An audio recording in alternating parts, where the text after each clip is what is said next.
भैया हमारा कंठ भी खुला रहे अंत समय में, तो अवश्य भगवान का स्मरण करना चाहिए। और अंत भला तो सब भला।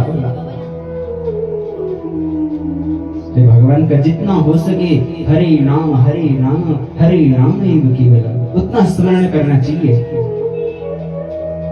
अंत समय में व्यक्ति छटपटाने लगते हैं बहुत। हाँ, छटपटाता हो देखा होगा आपने कभी किसी व्यक्ति को।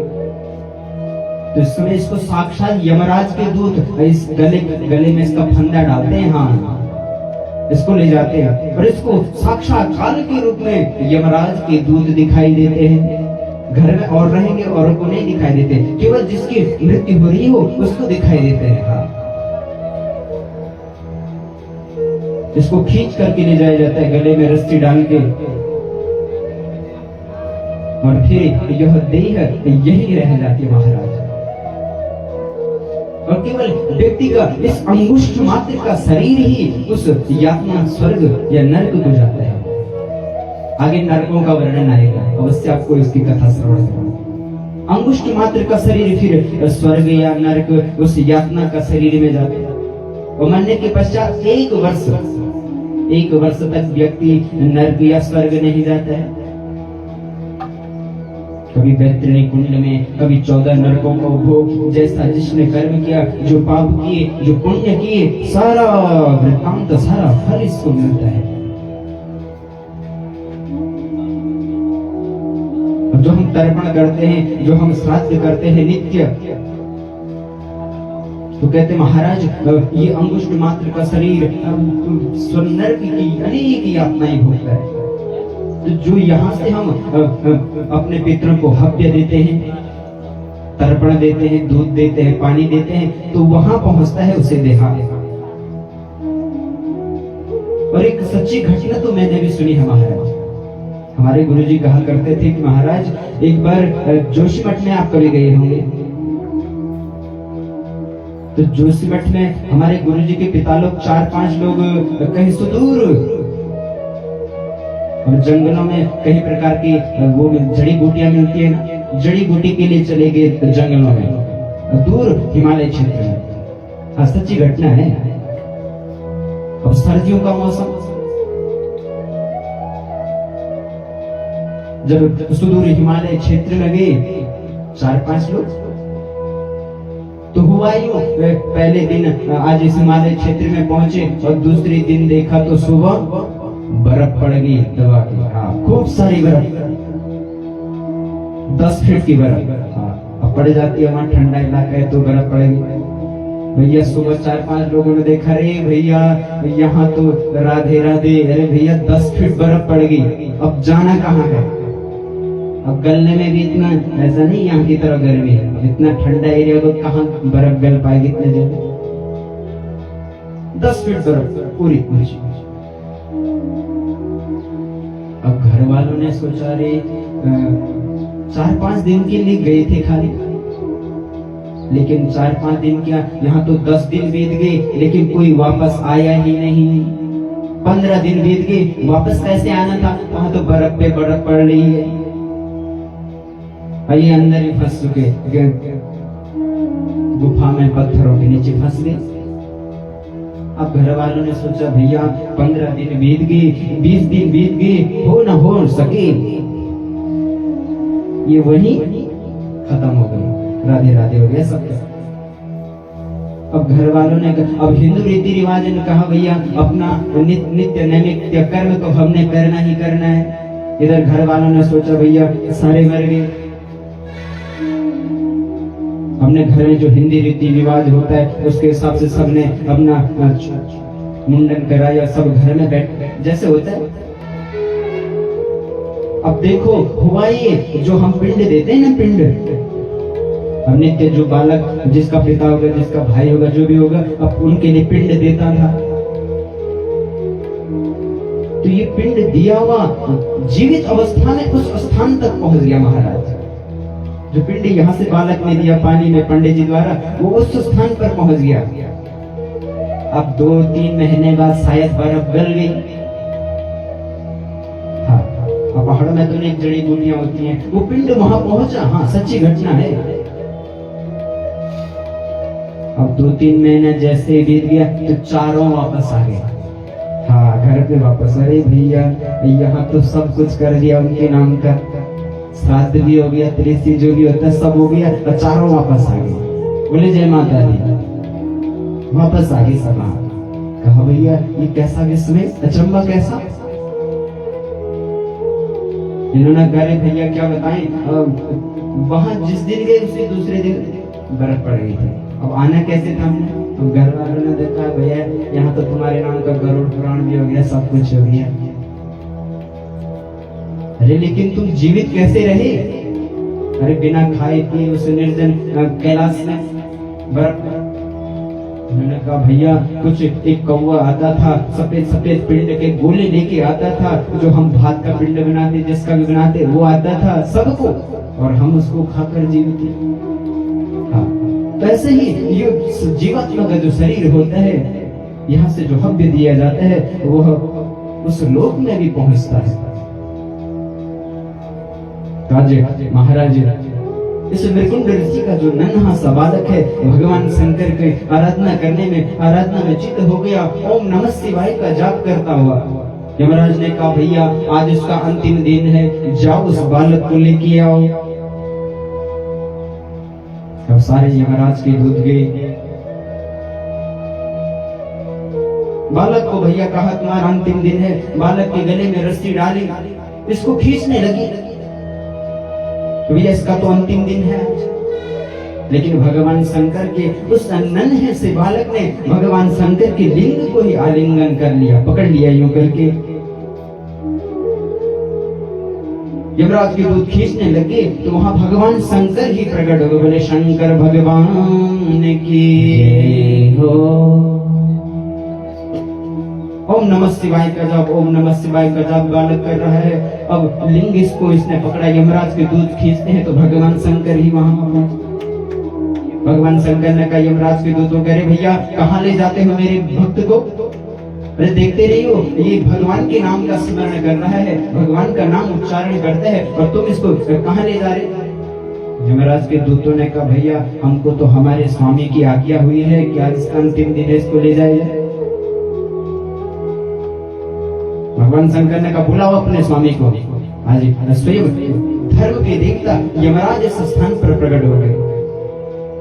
कहते महादेव आपके डिपार्टमेंट में पूरी गड़बड़ी, आपने ही इसको वरदान दिया कि भैया ये 5 वर्ष जिए, आपने ही दोबारा इसको वरदान दिया कि ये 100 साल जिए, और आप अब कहते हैं इसका अंतिम दिन आ गया तो आप कहते हैं इसको मत ले जाओ। भगवान कहते देखो भैया ये हमारे नाम का जाप करता है। भगवान शंकर कहते सबको ले जाना, पर जो मेरे नाम का स्मरण करे, मेरी पूजा करे, मेरे इस पंचाक्षर नाम का स्मरण करे, उसको कोई मृत्यु नहीं ले जा सकती, उसकी अकाल मृत्यु नहीं हो सकती। तो यही नन्हा छोटा सा बालक आज विशाल मार्कंडेय ऋषि मुनि बना, जिसने से दुर्गा सप्तशती जैसे ग्रंथ का निर्माण कर दिया। ये भगवत कृपा है सज्जनों।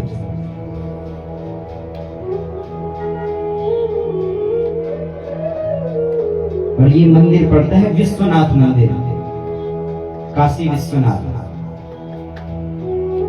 एक तो काशी विश्वनाथ एक बनारस में, और एक काशी कहाँ है?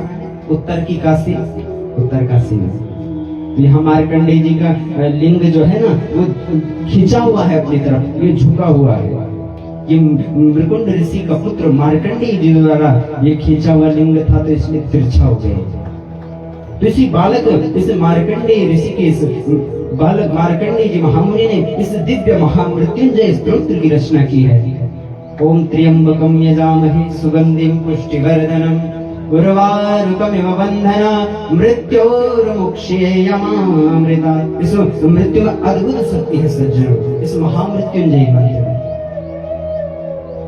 शास्त्र कहता घर में यदि कोई बहुत बीमार हो, कोई दवाइयां काम न कर रही हो, तो इस मृत्युंजय का अवश्य पाठ कराना चाहिए। इसको मृत संजीवनी विद्या कहते हैं। 41 दिन का अनुष्ठान होता है, 3 ब्राह्मण द्वारा 5 ब्राह्मण। महामृत्युंजय का यदि पाठ घर में हो तो अवश्य सन्मुख आई हुई मृत्यु भी टल जाती है।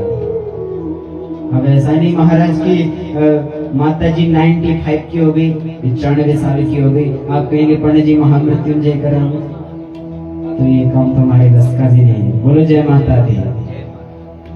भैया जिसकी आयु 40 50 तक होगी और वहां तक तो काम करेंगे, क्योंकि मध्यम की जो अवस्था अब 95 साल में महामृत्युंजय काम थोड़ा करेगा, तब तो जाना ही है, जो आया है सो जाएगा ही। बुलंबी मैया की जय, राजराजेश्वरी मैया की जय हो।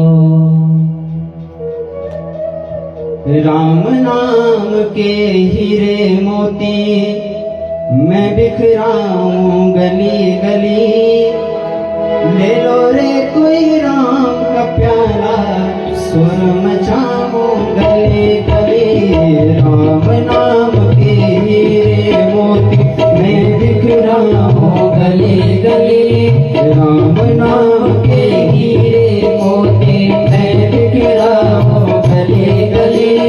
ले लो रे कोई राम का प्याला सुर मचाऊं गली गली, ले लो रे कोई राम का प्याला सुर मचाऊं गली गली।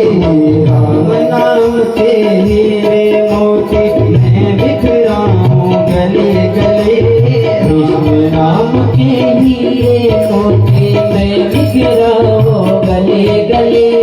ले लो रे कोई राम का प्याला सुर मचाऊं गली गली, ले लो रे कोई राम का प्याला सुर मचाऊं गली गली।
भगवान शंकर की कृपा से इस बालक को अनेक वर्षों तक जीवित रहने का वरदान मिला।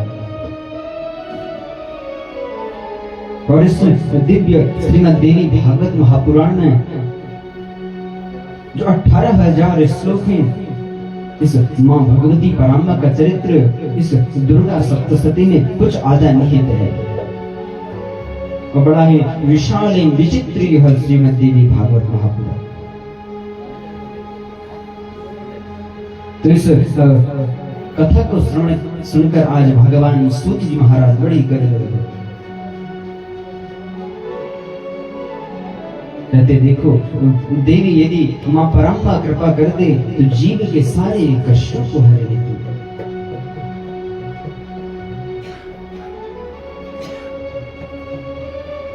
सौनकादि मुनि कहते हे सूत जी महाराज, इस दिव्य महापुराण की जिसने रचना की आपने उसकी कथा हमें तो श्रवण कराई ही नहीं।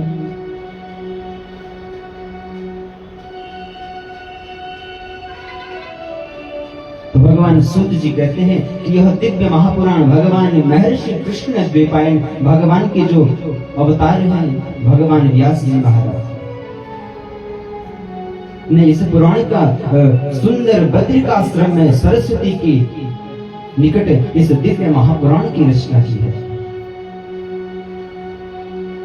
ब्रह्मानद्या सरस्वत्यामः आश्रमः पश्चिमे तटे सम्या प्रासीति प्रोक्तम् ऋषीणां छत्रवर्धनम्।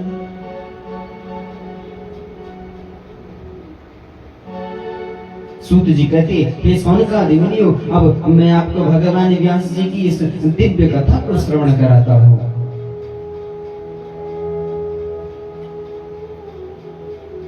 प्राचीन काल में एक सत्यवती नामक के पुत्र भगवान कृष्ण द्वैपायन भगवान बद्री का आश्रम में इस सरस्वती के निकट बैठे हुए हैं।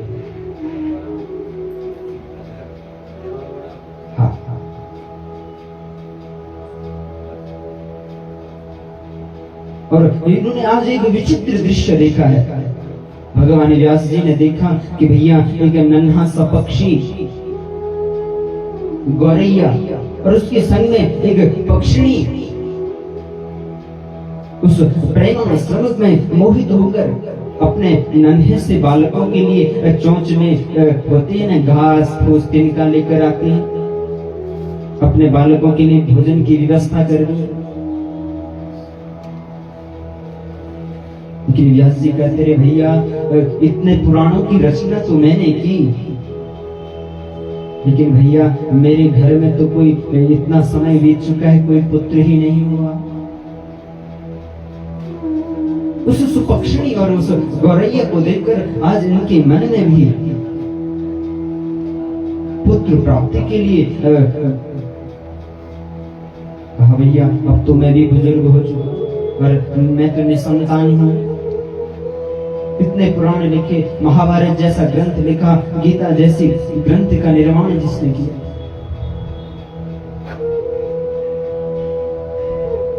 हाँ। पक्षियों को देखकर मन में भाव उत्पन्न हुआ कि भैया मुझे भी पुत्र चाहिए। तो आज बड़े चिंतित भगवान व्यास जी महाराज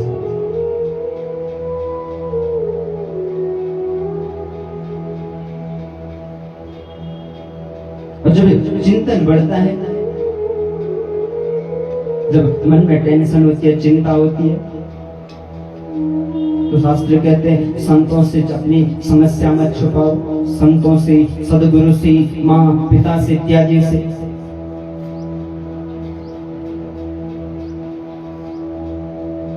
आज भगवान ने कहा भैया मुझे भी पुत्र चाहिए और आज सीधे भगवान व्यास जी महाराज उस मेरु पर्वत पर चले गए। कहते भैया कौन से ऐसे देवता हैं जो मुझे शीघ्र पुत्र का अभिष्ट फल का वरदान दे।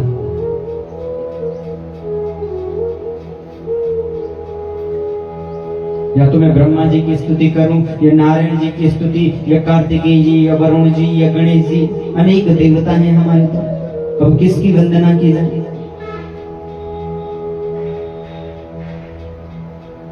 मन में जैसे चिंता बढ़ी, चिंता जैसे ही हुई, आज भगवान स्वयं इधर से नारद जी जा रहे थे। नारद जी आए, नारद जी कहते रहे व्यास जी आप तो बहुत चिंतित लगते हो, बहुत परेशान लगते हो, आपकी चिंता का कारण तो समाज को कष्ट में डाल देगा महाराज। अरे इतने बड़े पुराणों के वेदता आप ही चिंतित हैं तो संसार का क्या होगा? जी कहते देखो नारद, मैंने 17 पुराण लिख डाले, भागवत महापुराण जैसा ग्रंथ लिखा, लेकिन मेरे मन में शांति है ही नहीं। अरे भैया अब इन पुराणों को, इन धर्म का प्रचार प्रसार करे कौन? और मेरा तो कोई पुत्र भी नहीं है, अनेक वर्ष बीत गए।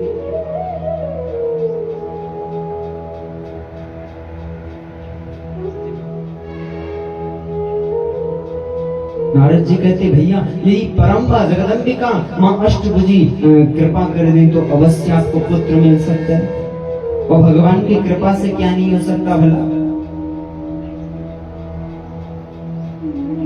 हाँ। तो आज नारद जी के दर्शन हुए, और शास्त्रों में कहा गया है जिसको नारद जी मिल गए उसको अवश्य भगवान मिलेंगे। नारदो देव दर्शनः, जिसको नारद जी मिल गए उसको भगवान अवश्य मिलेंगे। आपने कोई भी कथा ऐसी नहीं सुनी होगी जिसको नारद जी मिले और भगवान नहीं मिले। नन्हे से ध्रुव जी महाराज को नारद जी मिले तो भगवान नारायण की अवश्य प्राप्ति हुई। प्रहलाद जी महाराज को नारद ने दर्शन दिए तो भगवान नरसिंह ने दर्शन दिए।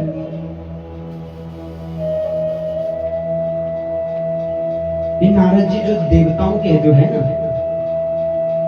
डाकिया है, डाकिया। हाँ, इधर की उधर, इधर की उधर सब करते रहते हैं, और बड़ी विशेषता है नारद जी की।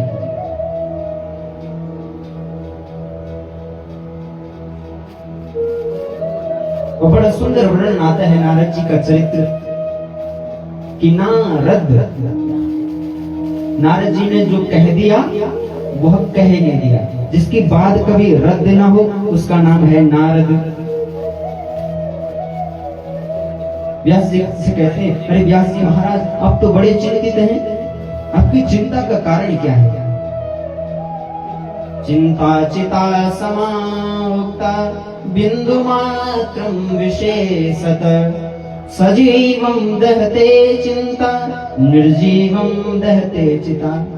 भैया चिंता जो होती है मनुष्य को बार बार परेशान करती रहती है, चिता तो एक बार जलती है, चिंता बार बार जलाती है। चिंता क्यों महाराज? आप इतने बड़े कृष्ण देव भगवान व्यास जी महाराज,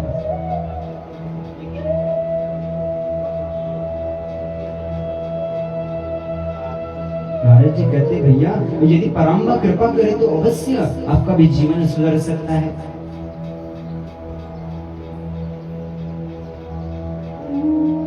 आज नारद जी ने भगवान कृष्ण द्वैपायन व्यास जी को अपनी कथा श्रवण कराई।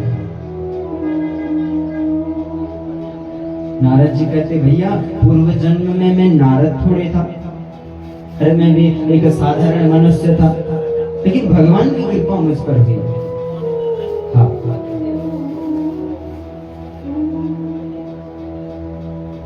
नारद जी कहते भैया कि मैं आपको अपनी कथा श्रवण कराता हूं आज। नारद जी कहते पूर्व जन्म में मैं एक दासी का पुत्र था,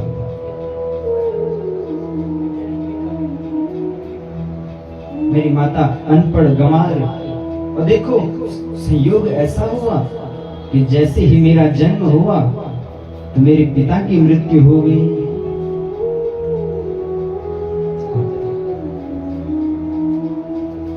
एक तरफ मेरी माता को मेरे जन्म के सुख का अनुभव हुआ तो दूसरी तरफ पिता के मरने का गम। बेचारी मेरी माता मेरा लालन पालन कैसे करती? नारद जी कहते मेरी माँ सुंदर मुझे अपने गोद में ले लिया, सुंदर संतों के आश्रम में चले गए।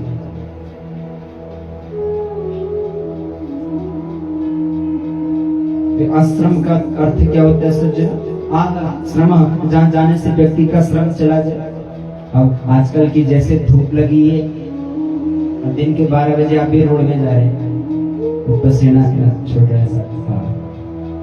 अब कहीं पे कोई पेड़ आपको दिखाई दिया, कोई सुंदर वृक्ष दिखा दिया, तो आप पहले बैठ ही जाएंगे। और तब क्या कहेंगे? भैया आहा श्रम किया, कहते हैं ना सब।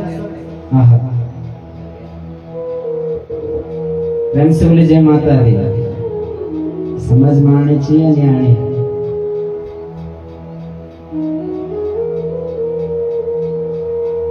हाँ, तो आश्रम जहां जाने से श्रम चला जाए उसको आश्रम कहते हैं। तो आज देखा मेरी माता मुझे अपने सुंदर गोदों में लेकर ऋषियों के आश्रम में चली गई। ऋषियों ने कहा अरे कौन हो? देखो मेरी माता ने कहा देखो भैया मैं एक अनपढ़ गंवार, एक सीधी महिला हूँ, पति का देहांत हो चुका है, नन्हा सा बालक है, अब समाज में रहे कैसे? समाज में तो अनेक प्रकार के लोग रहते हैं, कभी पड़ोसियों की सुनना, कभी इसकी सुनना, कभी उसकी सुनना, अब इसका लालन पालन हो कैसे? बड़ा डर लगता है। ऋषियों ने कहा देखो देवी तुम हमारे आश्रम में आई हो,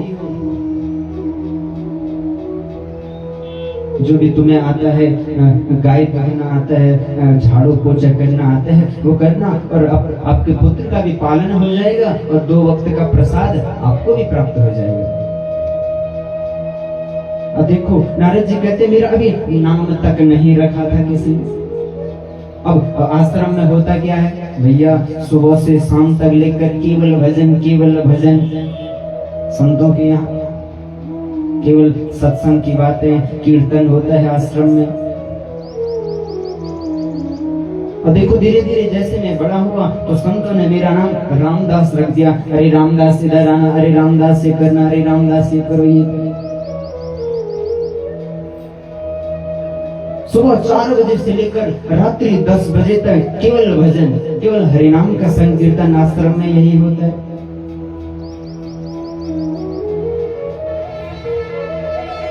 अब तो मैं भी सत्संग करने लग गया। अब जिस परिवेश में रहेगा व्यक्ति तो उसमें वैसे गुण ही आ ही जाते हैं।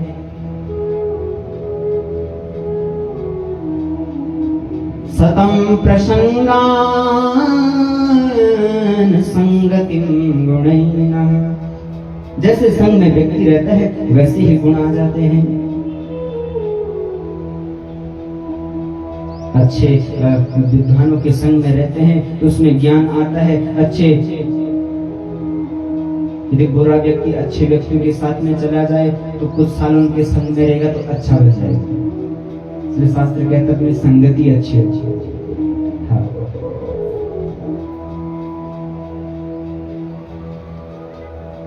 तो संगति आश्रम में रहा तो आश्रम का प्रभाव यह हुआ कि मुझे भी भजन करने की आदत पड़ गई। सुबह भजन करता, भगवान का नाम लेता, केवल सत्संग करता।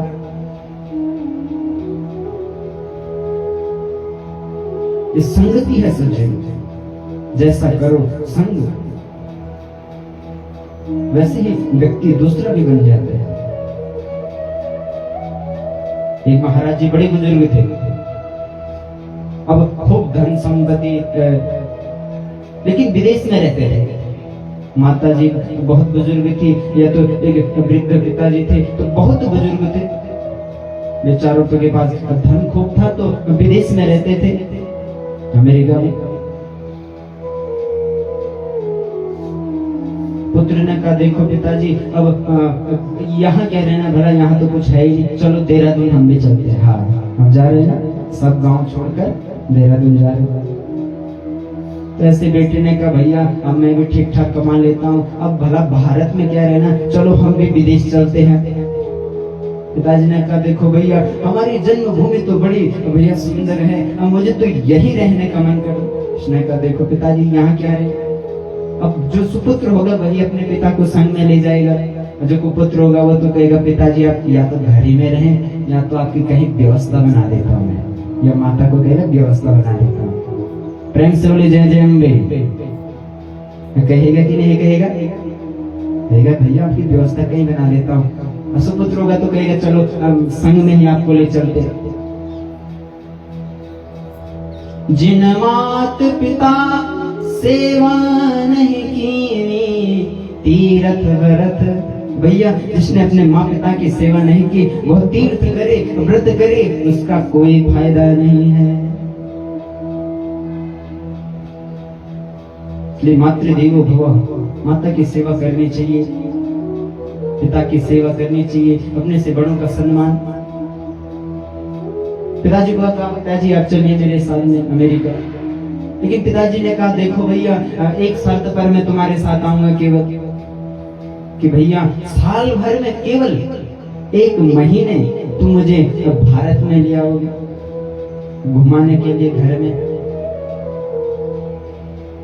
बेटे ने कहा ठीक है भैया साल में एक बार अवश्य आपको मैं गांव में घुमाने लेने अवश्य लाऊंगा। अब चले गए महाराज मेरे, 1 साल रहे और 1 महीने के लिए एक बार गांव में आए, अपने गांव में। अब विदेश में रहे तो भैया सोने की चेन भी डाली है, घड़ी भी सोने की, हाथ में 2-4 अंगूठियां सोने की, सब ठीक ठाक था। आज कहीं थोड़ा वन में घूमने चले गए, वन में जैसे घूमने गए तो वृक्ष पर एक तोता बैठा था। अब तोता जंगल में डाकू, बड़े बड़े डाकू भील रहे। तोता ने करे भैया बड़ा मालदार आया है, अरे लूट लो छीन लो सब कुछ इसका ले जा लो, भैया बहुत धनी लगता है, लूट लो इसको। डाकू सब आए, कहा भैया लगाई चाकू निकालो सब माल खजाना जो भी। अब महाराज जी के पास तो सब कुछ था, गले की चेन भी दे दी बेचारे, और घड़ी भी दे दी, अंगूठी भी दे दी, और जो पैसा भी था सब कुछ, कहा कोट भी उतार दो। हाँ तोते ने कहा भैया लूट लो मार लो काट लो, बड़ा मालदार आदमी आए हैं आज।